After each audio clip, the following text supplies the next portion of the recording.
자, 안녕하십니까. 하이퍼리뷰입니다. 자, 이제 수능 시험도 보시고, 그 다음에 이제 수시 합격자 발표도 나시면, 수시 합격하신 분들은 얼마나 좋습니까? 수시에 붙었으니까. 하지만, 수시에 이제 불합격하신 분들은 정시 지원을 생각하실 수밖에 없습니다. 자, 근데 이제 정시와 수시는 좀 여러 가지 면에서 좀 많은 차이가 있죠. 그러니까 이제 수시 같은 경우들은 여러 개의 전형들이 있지 않습니까? 학생부 교과나 종합전형, 특기자, 또는 적성전형, 이런 전형들이 다양한데, 정시 같은 경우는 그냥 수능 중심의 일반 전형 하나죠. 그런데 이제 수시와 정시의 가장 큰 차이점은 수시가 전형이 다양하고 정시는 전형이 단순하다. 이것도 있지만 수시에 비해서 정시의 추가 합격 가능성이 되게 높습니다. 추가 합격이라는 건 뭡니까? 원서 지원을 가나다군에 3개를 했는데 내가 어떤 학교에 지원했는데 동시에 다른 학교를 붙는 경우죠. 그럼 이제 학생들이 이 대학보다는 상위권 대학을 선택함에 따라서 이동하게 되고, 그럼 그 다음 대학에서 마찬가지로 연이어 이동하는 연쇄적인 현동을 우리가 추가 합격이라고 얘기할 수 있습니다.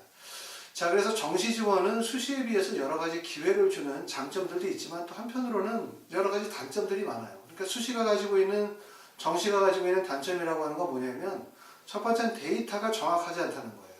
수시는 내신 성적을 기반으로 해서 내가 지원할 수 있는 대학들이 결정되고 대부분 되게 횡으로 원서 지원을 할 수 있어요.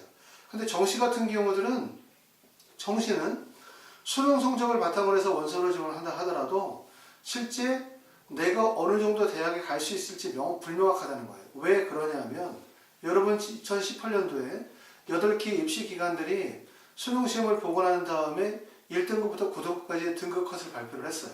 하지만 실질적으로 대부분의 학교들이 틀렸죠. 그래서 8개 기관에서 전년도에 1등급부터 9등급까지 수능 등급 컷을 발표했는데 실제 맞춤 확률이 한 56% 정도 밖에 못 맞췄다는 얘기죠. 심지어는 화학 같은 과목들은 8개 기관이 거의 다 틀렸습니다. 또 일부는 탐구 과목 같은 경우들은 각 입시 기관에서 조사한다는 느낌보다는 그냥 서로 얻어맞지 않으려고 다른 기관하고 엇비슷하게 해서 맞추려는 경향들이 좀 보여주고 있어요. 그렇기 때문에 입시 기관의 데이터가 수능 끝나고 난 다음에 수능 등급 컷도 제대로 못 맞추는 상황에서 정시 지원에서 각 대학에 한 190개 정도 되어지는 대학의 학과의 점수를 다 맞춘다라고 하는 건 실질적으로 불가능하다는 거죠. 이건 어찌 보면은 입시 기관을 욕하기 이전에 정시가 가지고 있는 특수성, 그걸 인정을 해줘야 돼요. 그러니까 대학에서 입시 기관에서 발표하는 자료가 정확한 자료가 아니라 추정치라는 것을 인정하셔야 된다는 거죠. 추정치죠. 그렇기 때문에 여러분들은 뭐라고 생각하냐면, 입시기관의 발표한 자료를 통해서 학생들이 따라가서 그것에 근접하면 맞출 수 있을 거라고 생각을 하는 거죠. 하지만 입시기관은 어떻게 합니까? 수능시험 보고 나면 학생들이 입시기관의 사이트에 정보를 입력하고, 그리고 이제 자기가 가고 싶은 대학을 어디를 가고 싶다, 내 점수는 몇 점이다, 이걸 입력하는 거 아닙니까? 그러면 이런 자료들을 모아서 입시기관에서는 학생들의 점수와 지원 경향의 흐름을 쫓아가는 거예요.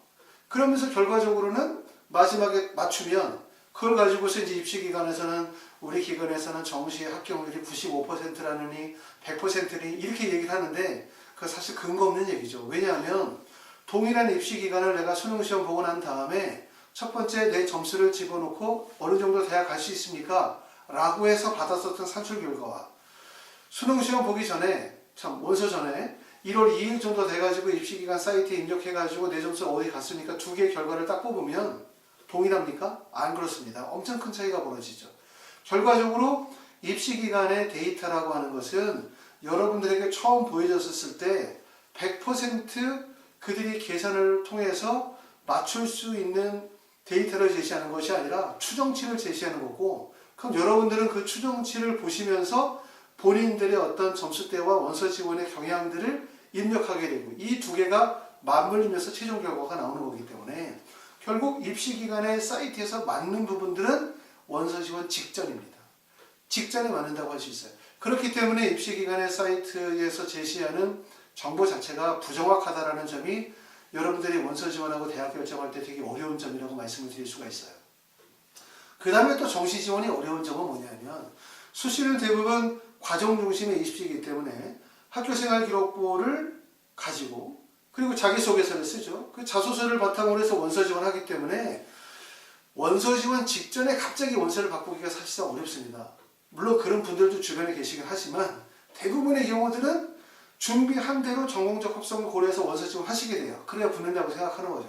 하지만 정시는 원서 지원하기 직전에 내가 처음에 연세대학교 문화인류학과를 원서를 써야지 라고 생각하다 봤더니 경쟁률이 너무나 높고 내 점수가 주위 사람들이 보니까 야 너 거기 있으면 떨어질 거야 막 이렇게 주위에서 뭐 불안감을 조성하면 이거 안 되겠다 이렇게 떨어지겠다 잘못하겠어.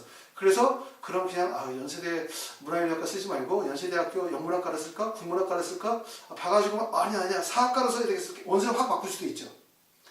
정시는 갑자기 원서를 바꿀 수도 있다는 거예요. 근데 수시는 원서를 못 바꾼다는 거예요. 그렇다는 얘기는 뭐냐면 여러분들이 지금 원서 지원에 대한 방향과 계획을 다 세워놔도 막판에 원서 지원하는 순간 나뿐만 아니라 모든 사람들이 원서 지원이 바뀔 수가 있기 때문에 정시는 제출 소리가 없으니까 그렇기 때문에 결국은 어떠한 데이터도 다 부정확하다는 거예요. 사람들이 계획한 대로 원서 지원을 안 한다는 거죠. 그게 가장 큰 어려운 점이라는 거죠.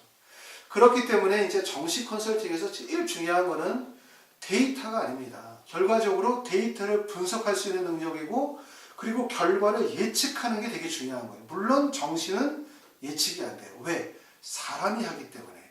사람이라는 건 사실은 예측이 불가능한 거거든요. 어떻게 원서를 할지 모르기 때문에. 그렇기 때문에 컨설팅에서는 우리가 컨설턴트가 제일 중요하다고 말씀을 드릴 수 있고 자, 여러분들이 이제 대형 입시기관의 사이트들을 많이 신뢰하세요. 그분들이 대형 입시기관에서 내놓는 자료들은 물론 저희들도 활용할 거기 때문에 가치롭고 그 다음에 또 귀중한 자료라고 생각합니다. 하지만 중요한 건 뭐냐면 그 자료들을 활용하는 사람의 능력이 되게 중요한 거예요.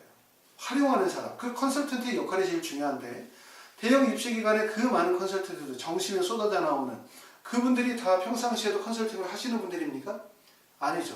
그분들은 이제 대부분의 모든 컨설팅 업체에서 컨설팅을 잘하는 사람은 사실 한두 명에 불과한 거고 대부분의 사람들은 컨설팅 이전에 다른 뭐 학생들을 가르치거나 아니면은 뭐 학원에서 업무를 보시거나 이런 분들이 이제 정식 컨설팅 들어가면 그 데이터를 가지고서 데이터를 읽어주는 거죠. 이런 식의 컨설팅을 받게 되어지면 부모님들이 다 무슨 말씀을 하냐? 인터넷에 나와 있는 거와 별 차이가 없다. 두 번째 갔더니 그냥 엑셀 파일을 띄워놓고 그걸 읽어주더라. 데이터를 그대로 풀어주는 거죠. 근데 제일 중요한 건 정식 컨설팅은 데이터를 그대로 풀어주는 게 아니라 데이터에 숨어있는 쉽게 말하면 길과 데이터에 숨어있는 함정들을 찾아내고 그리고 예측하는 능력들이 제일 중요한 거거든요. 그게 이제 오랜 경험의 컨설팅을 통해서 나타나는 거라고 생각합니다. 자, 하이퍼리뷰는 그런 점에서 차별화된다고 말씀을 드릴 수 있어요. 그래서 여러분들이 원서 지원을 하시게 되어질 때 나는 내 점수에 맞는 대학 가면 그냥 만족해. 이 정도 가면 돼. 라고 생각하시면 입시기관의 사이트를 그대로 이용하시면 돼요. 그런데 나는 3개 중에서 2개 정도는 안정 지원하되 하나 정도는 그래 똑같은 대학 가면 뭐 하겠냐. 하나 정도 떨어진다고 생각하더라도 난 상향이나 추락 계획을 세워보겠어. 건국대, 동국대 이렇게 나란히 쓰는 것보다 나는 건국대, 경희대나 하나 정도 상향을 계획하시거나 나는 평상시에 막 의치하는 데 가려고 생각하는데 시험을 못 봤어. 그래서 결국은 의치하는 데 꿈을 갖기가 어려워. 라고 생각하시는 분들은 연대나 고대 정도에다 하나 정도 쓰시고 나머지 2개 정도 추가 학교 계획을 세우겠죠. 무슨 말이냐면 정시는 원서 지원의 3개를 다 안정 지원하는 사람은 아무도 없습니다. 대부분 안정 지원에 기반을 두면서 상향 지원을 하는 게 바로 정시죠. 그래서 여러분들이 좀 전에 말씀드렸었던 것처럼 추가 합격을 목적으로 삼는다. 난 상향 지원을 목적으로 삼는다. 그런 것들은 결국은 입시 사이트에서 찾아볼 수 없는 것들이죠. 그래서 그런 만약에 추가 합격이나 상향 지원에 대한 원서 계획을 한다면 하이퍼리뷰어 상담을 하시면 좋다라는 말씀을 드리는 겁니다. 자, 여러분도 아시는 것처럼 정시 지원은 12월 31일부터 1월 2일 사이 한 3일에서 4일 정도 그 기간이고 입시에서 가장 중요한 시점은 12월 28일. 28일이 중요한 이유는 그날이 이제 수시 2월 인원이 확정되는 시점이죠. 대학들마다 차이가 있지만 수시 2월 인원이 적어도 한 10에서 20% 정도 2월 인원이 발생되기 때문에 2월 인원을 확인하는 것은 무척 중요하다고 할 수 있습니다.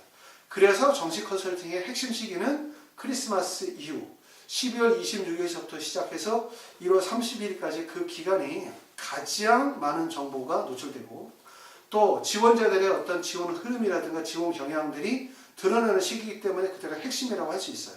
그래서 여러분이 바로 그 시기에 최고의 전문가와 컨설팅을 희망하신다면 지금 미리 예약을 하셔야만 가능하다라는 말씀을 드릴 수 있습니다.